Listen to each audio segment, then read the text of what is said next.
जो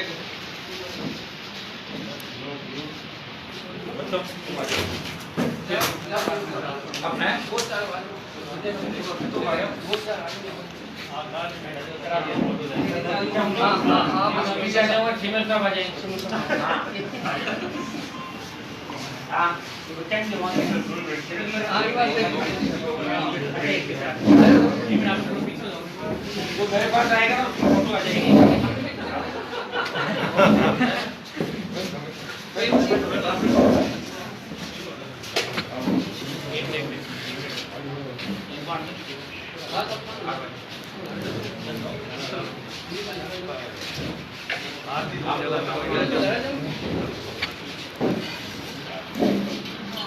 तो इधर ही करते हैं ना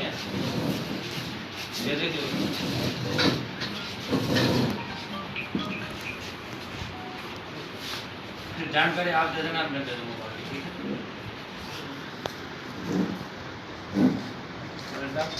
आप याद करें।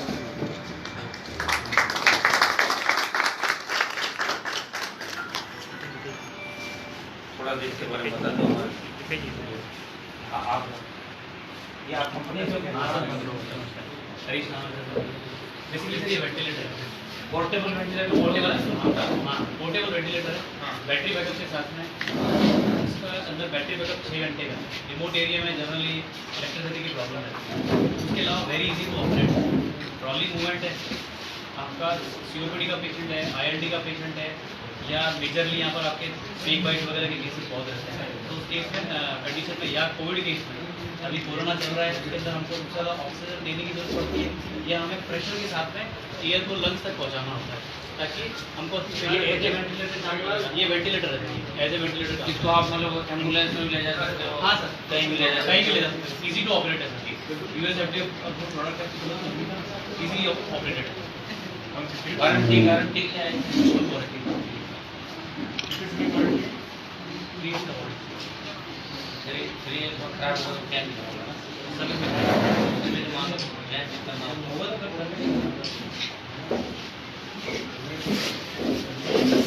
आप फोटो वाइट लेना चाहोगे?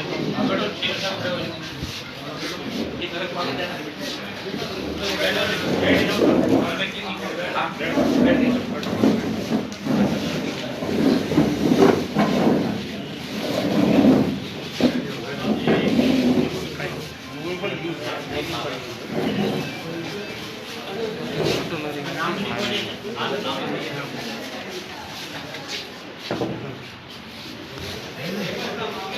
यार, बड़ा भरोसा है।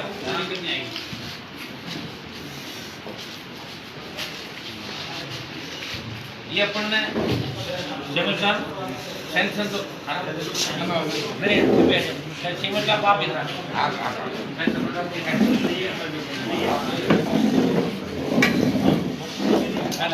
ठीक है।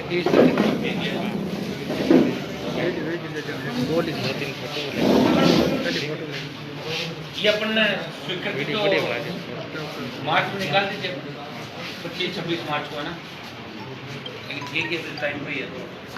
अभी अपने पूरे जिले में किसी को भी वेंटिलेटर का नहीं है, इम्पोर्टेंट चीज़ ये सभी जगह वेंटिलेटर ये अपना है ना पोर्टेबल है। कोरोना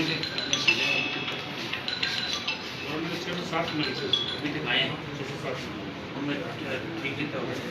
अब सर हमारे पास तो ऐसी नहीं है, सब बात में तो सबसे पहले प्रॉब्लम हुई बात नहीं में बिल्कुल शून्य हुई सिर्फ बात करेंगे ये मैं आप लगा बताइए मेंटर नहीं है क्यों? और हनुमान जी कमर ये पीछे आदमी है। सर बताओ नागौर जिले में एक तो जब कोरोना की शुरुआत हुई थी पूरे देश के अंदर, राजस्थान के अंदर लॉकडाउन शुरू हुआ, उस समय 25-26 मार्च को 50 लाख रुपए सांसद कोष से वेंटिलेटर, सैनिटाइजर या 10 लाख रुपए पीएमओ के अंदर, और 3 हमारे जो दूसरे पीएमओ लाडनू, कुचामन और डीडवाना के अंदर वहाँ पे, और 7-8 और जो सीएचसी थी जहाँ ज़्यादा आवश्यकता थी वहाँ वेंटिलेटर की बहुत बड़ी डिमांड थी। और वहाँ पोर्टेबल वेंटिलेटर ये हमने सांसद को से मुहैया करवाने के लिए फंड एमएल साहब को दे दिया था। और उसके बाद इन्होंने शायद मेरे हिसाब से तो अभी कोरोना पूरी तरीके से गया नहीं और खरीद समय पे इन लोगों ने कर ली। और आज ये सारे वेंटिलेटर जो खरीदे हैं ये 11 वेंटिलेटर है और इसके अलावा 2 वेंटिलेटर, एक वेंटिलेटर पीएमओ नागौर में, दूसरी उन्होंने मशीनें भी लिए। कुछ इन्होंने सामान और उस समय जहाँ बहुत बड़ी आवश्यकता हैंड सैनिटाइजर की, N95 मास्क की और पीपी किट की बहुत बड़ी आवश्यकता थी, वो भी खरीद CMHO नागौर ने करी है। और कोरोना काल के अंदर जो 700 से लगभग मरीज नागौर के अंदर आए, रेड जोन के अंदर नागौर आ गया, तो खुशी की बात है कि यहाँ मृत्यु दर बहुत कम रही और 1.9 रही। और ईश्वर की कृपा ही जिले पर रही कि आज सब कुछ सामान्य हो रहा है। लेकिन मैं आह्वान आपको करूँगा कि हमें अभी भी कोरोना से बचाव उसी तरीके से रखना जिस तरह लॉकडाउन के दौरान अपन रखेंगे, कि इस कोरोना को पूरी तरीके से हटा देंगे। सब लोगों ने कोरोना वॉरियर्स के रूप में आप सब ने, हमने, चाहे आपका मेडिकल है तो पुलिस हो, पत्रकार हो, इलेक्ट्रॉनिक मीडिया, प्रिंट मीडिया, हमारे जनप्रतिनिधि, कोई व्यक्ति भूखा नहीं सोए। बहुत बड़ा पैनिक उस समय एक काल था कि लोग बाहर से आने के लिए तरस रहे थे, पैदल रवाना होकर 1,000 किलोमीटर लोग आ रहे थे। लेकिन आज ईश्वर की कृपा से दिल्ली की सरकार का सहयोग रहा, राजस्थान की सरकार भी काम कर रही है, तो मिलके अपने कोरोना से बाहर निकले। और आज मुझे इस बात की खुशी है कि ये जो वेंटिलेटर, पोर्टेबल वेंटिलेटर, वैसे तो वेंटिलेटर को आपके चलाने के लिए एक्सपर्ट की आवश्यकता होती है, बड़े वेंटिलेटर को, लेकिन पोर्टेबल वेंटिलेटर अगर कहीं इमरजेंसी हो जाए और किसी को थोड़ी टाइम तक 6 घंटे, 8 घंटे, 10 घंटे अगर वो जिंदगी और मौत के बीच चल रहा तो उसको इससे सहायता मिलेगी। तो ये 11 जगह उन जगहों में जाएगा जहाँ बहुत बड़ी आवश्यकता है। और इसमें हमने संसदीय क्षेत्र में पूरे नागौर जिले का ध्यान रखा, मेड़ता डेगाना को भी शामिल किया। और 11 CMHO साहब ने ये वेंटिलेटर खरीद के और आज यहाँ से 11 वेंटिलेटर रवाना हो रहे हैं और ये आम जन के काम आएंगे। लाडनू, डीडोना, PMO ऑफिस, कुचामण, जायल, मेड़ता, मोलासर, डेगाना, नावा, मकराना, परबसर और कुचेरा, ये वो CSC है, वो PMO कार्यालय, PMO के अंडर में 3 हॉस्पिटल ये हो गए, बाकी CSC है जहाँ सबसे ज़्यादा आम लोग जाते हैं। और वहाँ वेंटिलेटर अब जो सरकार आने वाले समय के अंदर तैयारी करेगी, मेडिकल इक्विपमेंट में जहाँ विधायकों का कोर्स राजस्थान की सरकार ने ये कहते हैं आप मेडिकल पर ही खर्च करोगे, सांसदों का कोर्स 2 साल के लिए स्थगित कर दिया। लेकिन मैं इतना ही आश्वस्त आपको करता हूँ कि दिल्ली की सरकार से नागौर को, राजस्थान को किसी तरह की कमी नहीं आने देंगे, भरपूर सहयोग दिलाएंगे। धन्यवाद दूंगा CMHO साहब को, इनकी पूरी टीम को, इन्होंने तुरंत और ये अच्छी कंपनी के वेंटिलेटर आप यहाँ पे पोर्टेबल वेंटिलेटर लेकर आए और आज आप इनको सब CSC पे जहाँ आवश्यकता थी वहाँ आप इनको भेजोगे। बाकी आपने N95 और ये PPE किट ये भी खरीदे, सैनिटाइजर में बहुत बड़ी आवश्यकता थी शुरू के 15 दिन, 1 महीने तक। तो आप सब लोग आगे आए, भामाशाह आगे आए, विधायक भी आगे आए और सांसद होने के नाते मैं भी उस समय आगे आया और सारा जो 50 लाख रुपये हमने स्वीकृत किए थे, मुझे लगता है कि 50 लाख रुपये पूरे खर्च CMHO साहब के 40 लाख और 10 लाख सर्वाधिक राजस्थान में 50 लाख रुपये सांसदों में मैंने ही दिए, क्योंकि बाकी तो रहते उससे पहले मोदी जी ने 2 साल के लिए स्थगित कर दिया था सारा। लेकिन ये पैसा पुराने कई सांसद भूल के चले गए खर्च करना, तो अपने काम आ गए। वो मेडिकल हेल्थ के नाम पर आपने 50 लाख रुपये, अगर ये आम आदमी को इसका बहुत बड़ा फायदा मिलना चाहिए।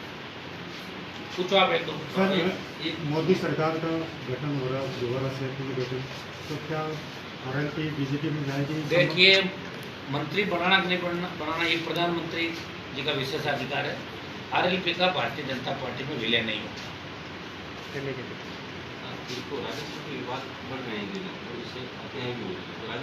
देखिए, नागौर अपराध के अंदर बहुत आगे चला गया। जिस तरह नावा में दलित परिवार के साथ घटना हुई, अभी भी बॉडी लेके लोग बैठा हो सकता है, मुझे जाना पड़ जाएगा। लेकिन पुलिस प्रशासन पूरी तरीके से फेलियर हो गया। यहाँ मुख्यमंत्री जी सिर्फ उनका बेटा जो आ रहा है मेरी वजह से, वो सिर्फ एक ही टारगेट करते हैं कि हनुमान बेनीवाल को कमजोर कैसे करें। तो यहाँ ऐसे लोगों को सारे ऐसे भ्रष्ट अधिकारियों में नियुक्ति कर दी जिनके बारे में मैं कहना उचित नहीं समझता। लॉकडाउन नहीं होता तो अभी तक सरकार को हम सबक सिखा देते हैं, क्योंकि लॉकडाउन आ गया इसलिए आपके स्वास्थ्य की हमें चिंता है। लेकिन जल्दी ये नकारा सरकार के नकारा अधिकारियों को यहाँ से भगाएंगे और गहलोत 5 साल पूरे नहीं करेगा, ये मैं आपको फिर कर देना चाहता RLP हूँ। थोड़ी सी चूक रहेगी जी बीच। RLP आने वाले दिनों में एक बड़ा आंदोलन भी करेगी, किस तरह का आंदोलन रहेगा? आंदोलन अभी तो हम सोशल मीडिया पर कर सकते हैं, ट्विटर पे अभियान चलाते हैं जगह जगह। अब टिड्डी को लेकर हम कर रहे हैं। दिल्ली में भी प्रधानमंत्री जी को इस बात के लिए राजी किया कि टिड्डी को राष्ट्रीय आपदा घोषित करो। उस समय नवंबर दिसंबर के अंदर टिड्डी जब आई थी तो राजस्थान प्रदेश के 5-6 जिले जैसे कुछ गुजरात और पंजाब आई, लेकिन इस बार तो आधे देश के अंदर टिड्डी आ गई। तो दिल्ली वालों को ये बात समझ में आ गई कि टिड्डी को राष्ट्रीय आपदा घोषित करें। और हमने बात भी करी है कि चार्टर प्लेन और हेलीकॉप्टर ला के बाड़मेर जैसलमेर बॉर्डर पे धुआंधार तरीके से टिड्डी को मारा जाए। आज एक जगह हमने ये भी खबर पड़ी थी कुछ जैसे तैयार हो रहे हैं जिससे टिड्डी को पूरी तरीके से नष्ट, वो आगे की बात है, वो कब होगा कब नहीं होगा। लेकिन मैं इतना आपको आश्वस्त करना चाहता हूँ कि नागौर राजस्थान के किसानों का जो टिड्डी ने नुकसान किया, मेरी तरफ से पूरी कोशिश रहेगी केंद्र की सरकार उनको मुआवजा दे, टिड्डी को राष्ट्रीय आपदा घोषित करे। पूरी तरीके से हम लोग लगे हुए, रोज आप देख रहे हो जगह जगह हम जाते भी हैं, जहाँ छिड़काव हमारे कृषि विभाग के अधिकारी दिल्ली का अधिकारी कर रहे हैं। और कोशिश ये करें कि टिड्डी से किसानों को नुकसान नहीं है, ये मेरी तरफ से बड़ा प्रयास रहेगा। ये मैंने NDA की बैठकों और ऑल पार्टी की मीटिंगों में भी बार बार ये बात उठाई, प्रधानमंत्री जी को इसके लिए राजी किया कि टिड्डी को राष्ट्रीय आपदा घोषित करें। अगर एक बार राष्ट्रीय आपदा घोषित हो गई तो प्रत्येक उस किसान को मुआवजा मिलेगा जिसके खेत में टिड्डी ने फसल का नुकसान किया।